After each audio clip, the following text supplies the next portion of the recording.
Hi hello నమస్తే welcome to Bhavani Kishore. ఈరోజు నేను డ్రై ఫ్రూట్ లడ్డు చేస్తున్నాను. ఇది చాలా హెల్దీ, అలాగే ఫాస్టింగ్ ఉన్నప్పుడు చక్కగా ఇలాంటి లడ్డూలు తింటే మనకి నీరసం లేకుండా బలంగా ఉంటుందన్నమాట. అలాగే స్కూల్కి స్నాక్స్ పెడతాం కదా, స్నాక్స్ బాక్స్లో వేరే స్నాక్స్ అలా కాకుండా లేసులు అలాంటివి పెడుతుంటారు కొంతమంది, బూందీ అలాంటివి కాకుండా చక్కగా ఇలాంటి లడ్డు ఒకటి పెడితే హెల్దీగా ఉంటారు, చాలా మంచిదన్నమాట.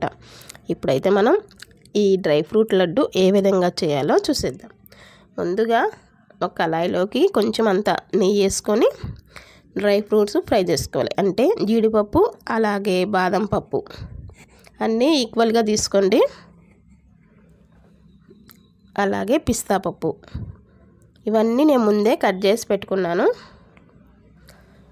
వీటిని లైట్గా ఫ్రై చేసుకోవాలి. ఇలా ఫ్రై చేసుకొని ఒక ప్లేట్లోకి తీసేసుకోండి. నెక్స్ట్ ఇంకాస్త నెయ్యి వేసుకొని కొబ్బరి అలాగే గసగసాలు వీటిని కూడా ఫ్రై చేసుకోవాలి. కొబ్బరిని నేను ముందే తురుము పెట్టుకున్నాను. వీటిని కూడా ఫ్రై చేసుకొని ఒక ప్లేట్లోకి తీసేసుకోండి. నెక్స్ట్ గుమ్మడి గింజలు అన్నమాట. ఇవి చిట్టపట్టలాడుతూ చిందుతూ ఉంటాయి, జాగ్రత్తగా వేపుకోండి. ఇవి కూడా అంతే లైట్గా ఫ్రై చేసుకొని వీటిని కూడా ప్లేట్లో తీసేసుకోండి. ఇక నెక్స్ట్ వచ్చేసి ఇంకాస్త నెయ్యి వేసుకొని ఖర్జూరం అనమాట. ఈ ఖర్జూరాలు నేను సీడ్స్ తీసేసి మిక్సీ పట్టుకున్నాను మెత్తగా అవటానికి. ఇలా కొంచెం అంత నెయ్యి వేసుకొని వీటిని కూడా కొంచెం ఇలా వేడి చేస్తే ఏంటంటే టైట్గా కాకుండా లూజ్ అవుతుంది. మన ఈ డ్రై ఫ్రూట్స్ అన్నీ లడ్డు చుట్టుకోవటానికి ఉపయోగపడుతుంది, అలాగే స్వీట్నెస్ ఉంటుందన్నమాట.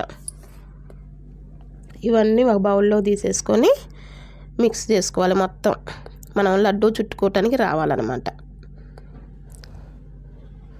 ఇలా మంచి చక్కగా మొత్తం కలుపుకోండి. మనకి లడ్డు చుట్టుకోవటానికి వచ్చేలాగా ఇలాగా కలపండి.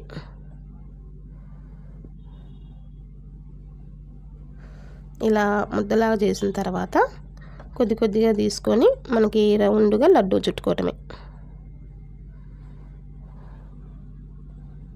మనకి కావాల్సిన సైజులో రౌండ్గా ఇలాగా లడ్డూలు చేసేసుకోవటమే. డ్రై ఫ్రూట్ లడ్డు చేయటం చాలా ఈజీ. అలాగే అంజీరా ఫ్రూటు, వాల్నట్స్ అవన్నీ ఉంటాయి కదా, అవన్నీ వేసుకొని చక్కగా మనకి అందుబాటులో ఏది ఉంటే అది యాడ్ చేసుకొని చక్కగా డ్రై ఫ్రూట్స్ చేసుకోవచ్చు. ఎంత హెల్తీయో కదా, పిల్లలకి పెద్దవాళ్ళకి ఎవరైనా తినొచ్చు. ఒకసారి చేసి పెట్టుకుంటే చక్కగా 1 వీక్ వరకు ఉంటాయి. మళ్ళీ అయిపోయిన తర్వాత మళ్ళీ చక్కగా మళ్ళీ చేసుకోవచ్చు ఫ్రెష్గా. అంతేనండి, డ్రై ఫ్రూట్ లడ్డు రెడీ అయిపోయినట్టే. మీకు ఈ రెసిపీ నచ్చితే లైక్ చేయండి, షేర్ చేయండి, అలాగే సబ్స్క్రైబ్ చేసుకోండి. అలాగే మీకు ఏ రెసిపీస్ కావాలో కామెంట్ సెక్షన్లో చెప్తే నేను ఆ రెసిపీ చేసి చూపిస్తాను. అలాగే ఫస్ట్ టైం చూస్తున్న వారైతే తప్పకుండా సబ్స్క్రైబ్ చేసుకోండి. ఓకే.